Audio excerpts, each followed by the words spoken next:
In this video, we're going to talk about how to take your gutter cleaning business from that kind of stagnant $3,000 to $5,000 a mark number to that $8,000 to $10,000 to $12,000 a month mark.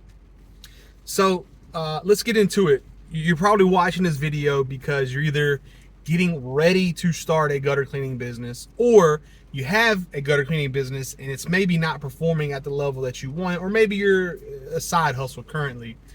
I know a lot of guys get caught up and kind of get stuck around that $3,000 to $5,000 a month revenue part of a gutter cleaning business, and being able to push past that point and getting to the 8, 9, 10, 11, 12 plus month for a single operator is not always super easy.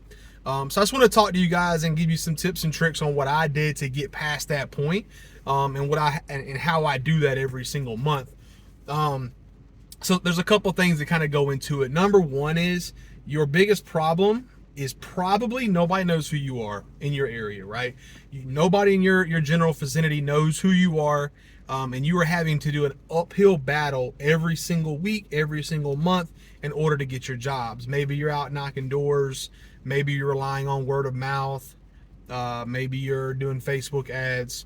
But the problem that you're doing is you're probably just doing one or two of those things, where you need to be doing multiple things, right? From a marketing standpoint, you need to get as much attention as possible in your local area where you do work. So what does that look like, right? One is have your company brand. Wear your stuff when you're out and about. Have your magnets on your truck. Have your wrap vehicles, right? Put out yard signs at every single job. Drop off yard signs on corners, right? So I keep yard signs with me all the time. That way, if something pops up, I can just throw a yard sign out, or if I do a job on the spot, right? So getting your logo and your branding all over the place is one piece of it. The second piece of it's going to be, make sure you have a website. Make sure that the website is up to date. Constantly update the website. Do a blog post on a website and talk about local things. That way, when people search about stuff in your local area, you're going to pop up on the SEO, right? Have a Facebook page. Post on the Facebook page on a regular basis. Same thing with Instagram. I don't mean once a week. I mean once a day, 2 times a day, 3 times a day. Be creative with it, right? Make your content either informative or educational, right? Don't just be posting asking for work every single time. So you got your yard signs, your truck, you're wearing your apparel, you got your website, you got your social media. Get on Nextdoor. It's an app. Use other platforms in your area. You can use Thumbtack or Yelp. Get on there. Post on Craigslist. It's $5 to post an ad on Craigslist. Post it on there, right? Get involved with business networking groups or your local chamber of commerce. Go to those meetings. Like where I live at, we do one every third Thursday of the month, and we go somewhere and we link up, we talk with people and other businesses, and people are learning about who I am every single day. So when that time comes, when they need services, they'll go, oh yeah, call Brett with Good Boy, call Johnny with XYZ gutter cleaning, right? You have to be pushing out in every direction. Knocking doors. I'm a big believer in knocking doors. Is how I got started and how I was able to ramp it up so quickly. But you have to be able to push out. It's raining right now. I'm not doing any jobs today. It's a Monday. This is a money making day. As soon as this rain calms down, guess what I'm doing? Hey, let me talk to you. Your gutter is actively leaking right now. It's actively overflowing, right? So pushing out. Every single time I knock on a door, that's another person that knows who I am. They see my logo, right? They see the truck. They got my business card. They got a quote in their hand. Email marketing. For the customers that you have their basic information, whether it was just a quote or you did sell them, put an email list out. Do it once a month, every other week. Keep staying in front of people and getting as much attention as you possibly can. If you are at the $3,000 to $5,000 a month mark, the things I just talked about, you're probably doing 1 to 2 of those things. You are not doing all of those things. You need to be running a business. And in order to run a business, you have to be pushing out in every single direction. So anyways, that's like the marketing piece of how to get past that.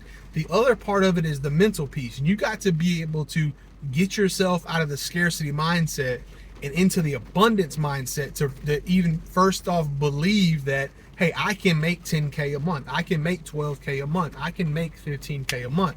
I'm aiming for 20K. I haven't got there yet, but I will be there soon, and you guys will know when I do. You have to have the mindset that I can do it. Once you do that, then your actions will start to fall in line with, okay, these are the things I have to be doing in order to get to that place. If you're on the 3 to 5, that's probably all you think you can do in a month. Change the way you think. I got to get to 10. How do I get to 10? Do the math. Okay, all right, I got to do, if I can do 500 a day, I can get to 10K. How do you get to 500? Right now you're at 250. How do you get another 250 a day?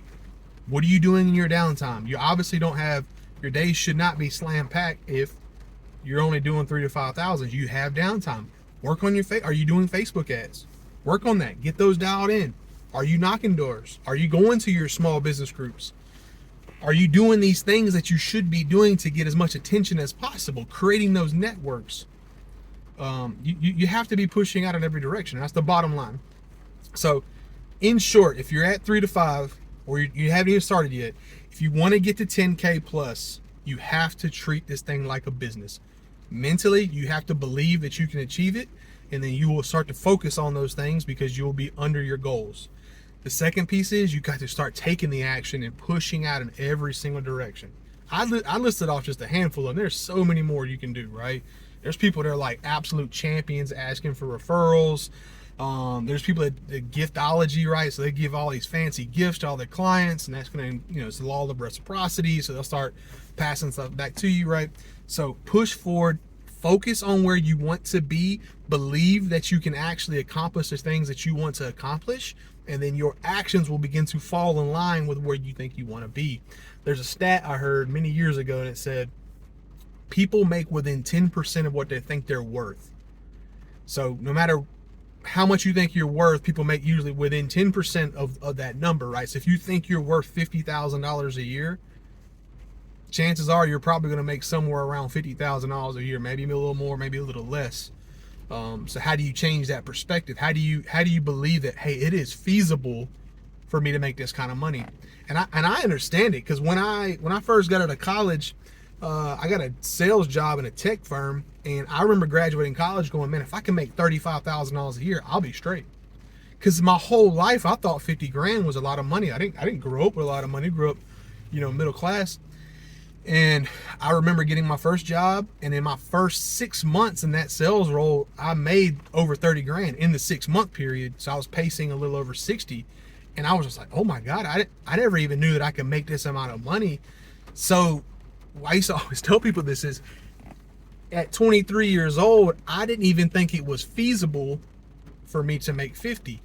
Then I did it. I made 61, I think, my first year, 61,000. So I was going, well, if this wasn't even feasible to me a year ago, I couldn't even imagine it. Well, I feel the same way about 100, right? I can't make 100, but I'm like, but I must be able to. If I was able to hit this goal, then how do I get to 100K? Then you start changing the way you view. Then you hit 100. And you're like, how do I get to 150? How do I get to 200, right? And that's how these things work, man. You got to open your mind up. So much self-limiting belief that's involved with these things. Open your mind up. You are so much more better than you think you are. You have so much more capacity than you think you are, than you can. So anyways, man, if you want to make 10K a month, man, believe that you can make 10K a month, and then put your actions in line to do it. As simple as that. 10K is 10K. It's really not that crazy. Like I said, it's $500 a day, assuming you don't work weekends. It's $500 a day. That's all it is. Anyways, man, appreciate you guys. Like, comment, subscribe. Ebook, 99¢, man. Copy it. How to get your first $1,000 in the gutter cleaning business. I got the link up if you want to book a coaching call with me. We'll do a discovery call for free, man, just to kind of see if I can even help, right? Because I can't help every single person. If you're a bigger business than me and you're trying to hit bigger goals, I may not be the guy for you. But and then the gutter cleaning master course is in works right now. I've already shot a bunch of videos. I got a ton of literature and content on it. So I'm excited about that. That'll be dropping, hopefully in the next month or two. But it requires a lot of work. So anyways, man, appreciate you guys. Let me know what you think, and let me know if this was helpful at all. Y'all have a blessed one.